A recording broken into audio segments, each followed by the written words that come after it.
কাউখালীতে ব্যবসায়ীর বস্তাবন্দি দ্বিখণ্ডিত লাশ উদ্ধার, স্ত্রীসহ ঘাতক গ্রেফতার।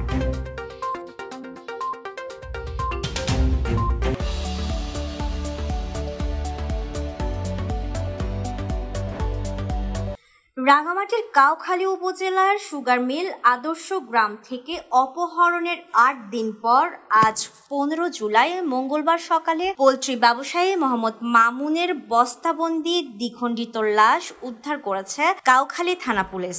কাউখালীর মাছের পাড়া এলাকা থেকে বস্তাবন্দি অবস্থায় দ্বিখণ্ডিত এ লাশ উদ্ধার করা হয়। সুগার মিল আদর্শ গ্রাম এলাকার আলী আহমদের একমাত্র সন্তান মোহাম্মদ মামুন। এর আগে তথ্য প্রযুক্তির সহায়তায় নিহত মামুনের সাবেক কর্মচারী মূল ঘাতক মোহাম্মদ কামরুল ইসলামকে লক্ষ্মীপুর জেলার ভবানীগঞ্জ থেকে গ্রেফতার করে কাউখালী থানা পুলিশ। এছাড়াও এ হত্যাকাণ্ডের সাথে জড়িত ঘাতকের স্ত্রীকেও গ্রেফতার করেছে পুলিশ। অপহরণ করে ১০ লক্ষ টাকা মুক্তিপণ দাবি করা হলেও মুক্তিপণ দেওয়ার আগেই নিজের সাবেক কর্মচারীর হাতে নৃশংসভাবে খুন হলেন পোল্ট্রি ব্যবসায়ী মামুন। এ ঘটনায় পুরো এলাকায় স্থানীয়দের মধ্যে শোক, ক্ষোভ ও উত্তেজনা দেখা দিয়েছে। পুলিশ ও স্থানীয় সূত্রে জানা যায়, কাউখালী উপজেলার কলমপতি ইউনিয়নের সুগার মিল আদর্শ গ্রাম এলাকার পোল্ট্রি ব্যবসায়ী মোহাম্মদ মামুন গত ৭ জুলাই বিকেল থেকে নিখোঁজ হয়। ৭ জুলাই রাতেই স্ত্রীকে ফোন করে মামুন তার ব্যাংকের ২টি চেক চট্টগ্রাম জেলার রাঙ্গুনিয়া উপজেলার রানীরহাট বাজার এলাকার জনৈক ব্যক্তির কাছে পৌঁছে দিতে বলে। স্ত্রীকে জানায় ঝামেলায় আছে, চিন্তা না করতে। কিন্তু ঘাতকেরা ওই দিন রাতেই চায়ের সাথে নেশা জাতীয় খাবার খাইয়ে তাকে অজ্ঞান করে হত্যা করে। তারপর থেকে পরিবারের কারো সাথে আর যোগাযোগ হয়নি মামুনের। ৮ জুলাই মামুনের স্ত্রীর ফোনে মামুনের নম্বর থেকে ফোন করে জানানো হয় অপহরণ করা হয়েছে মামুনকে।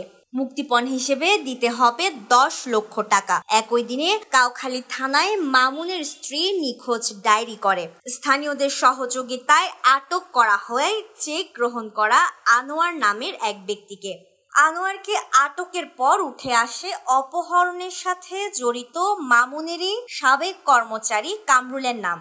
মামুনের স্ত্রী জানায় ১০ লক্ষ টাকা চাঁদা দাবি করে ফোন করেন কামরুল একই ইউনিয়নের ডাবুনিয়া এলাকার সেলিম সওদাগরের ছেলে। স্ত্রীকে নিয়ে ভাড়া থাকতেন রাঙ্গুনিয়া উপজেলার রানীরহাট বাজার এলাকায় ৬ তলা আবাসিক ফ্ল্যাটে। কাউখালী থানায় মামুনের স্ত্রী জিডি করার পরে নড়েচড়ে বসে কাউখালী থানা পুলিশ। তথ্য প্রযুক্তির সহায়তায় বিভিন্ন এলাকায় কামরুলের সন্ধানে নামে। পরে গত সোমবার লক্ষ্মীপুর জেলার ভবানীগঞ্জে এক বন্ধুর বাড়ি থেকে ঘাতক কামরুলকে গ্রেফতার করে কাউখালী থানায় নিয়ে আসলে মামুনের অপহরণ সহ মামুন কোথায় তার সন্ধান পায় পুলিশ।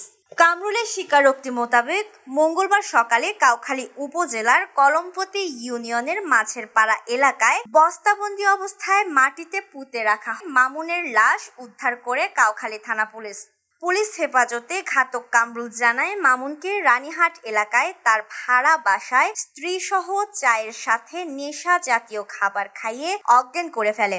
পরে তাকে হত্যা করে লাশ দ্বিখণ্ডিত করে স্ত্রীসহ বস্তায় করে কাউখালী উপজেলার মাছের পাড়া এলাকায় এসে তার ফুফা শ্বশুরের বাড়ির পাশে লাশ মাটিতে পুঁতে রেখে পালিয়ে যায়। কামরুলের স্বীকারোক্তি মোতাবেক এই হত্যাকাণ্ডের সাথে জড়িত থাকার অভিযোগে তার স্ত্রী সাথী আক্তারকেও গ্রেফতার করেছে কাউখালী থানা পুলিশ। কাপ্তাই সার্কেলের অতিরিক্ত পুলিশ সুপার জাহিদুল ইসলাম জানিয়েছেন, নিহত মামুনের সাবেক কর্মচারী ছিল ঘাতক কামরুল। কিন্তু কর্মচারী থাকলেও সম্প্রতি তারা দুজনে মিলে শেয়ারে ব্যবসা করছিলেন। ধারণা করা হচ্ছে ব্যবসায়িক দ্বন্দ্বের কারণে এর নৃশংস হত্যাকাণ্ড ঘটিয়েছে। সুগার মিল আদর্শ গ্রাম এলাকার আলী আহমদের একমাত্র সন্তান মোহাম্মদ মামুনের ২ ছেলে ও ১ মেয়ে সন্তান রয়েছে বলে জানা যায়। এর মধ্যে ৩ ও ৮ বছর বয়সী ছেলে এবং ৯ মাস বয়সী মেয়ে। কাউখালী থানার অফিসার ইনচার্জ সাইফুল ইসলাম সোহাগ জানান, এ ব্যাপারে কাউখালী থানায় হত্যা মামলা দায়ের করা হয়েছে। ঘাতক কামরুলকে আদালতে উপস্থাপন করে রিমান্ড চাওয়া হবে।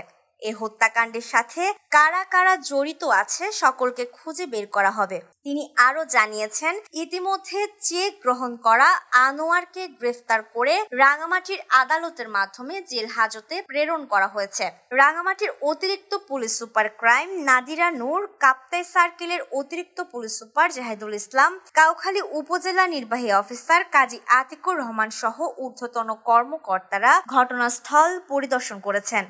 Desk report, CHT TV।